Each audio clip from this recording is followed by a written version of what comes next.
We are about to embark upon a series of strange and exciting, dangerous adventures. Adventures that will lead us to all parts of the world. Hello and welcome to another Bad Comic Review. This time we're looking at Stranger Things Science Camp Issue 3.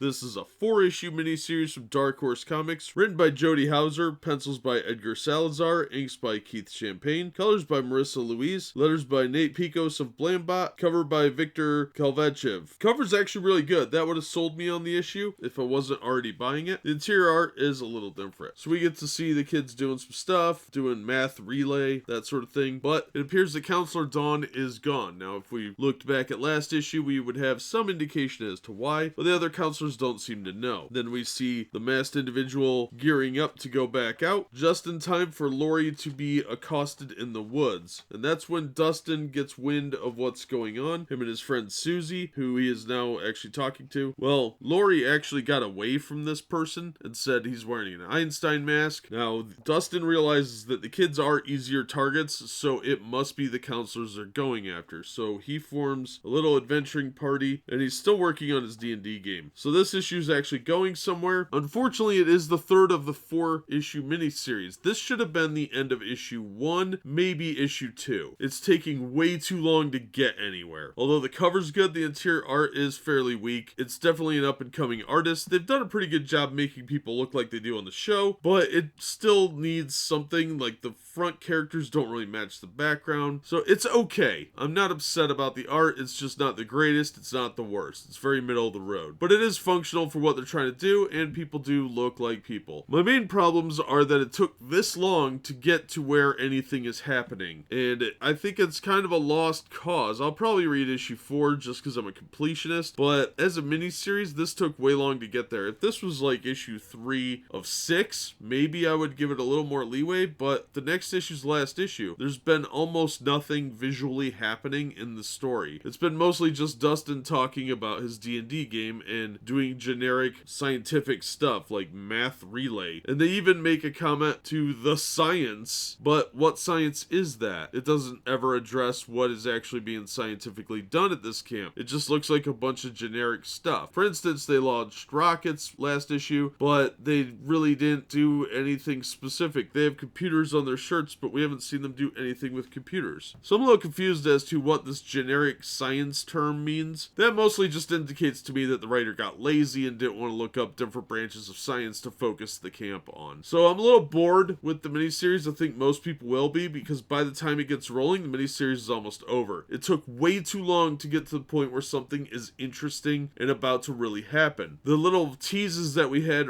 early on that were the cliffhanger endings for each individual issues was really unsatisfying. So I'm not going to recommend this issue. I will check out issue 4. I think I already ordered it, so I don't really have much of a choice. But I think this is just taking way too long to get anywhere, and there's too much interpersonal nonsense being dragged out to pad for the trade when they should have had more exciting stuff happening to sell me the book and make me want to pick up the other issues out of anything other than obligation. That'll do it for this one. Thank you so much for listening and supporting the channel. If you enjoyed the video, please hit the like button and don't forget to subscribe so you don't miss future reviews. If you'd like to help the channel in other ways, links to my Patreon, Streamlabs, and Teespring store are in the description. And as always, we hope to see you on the next one.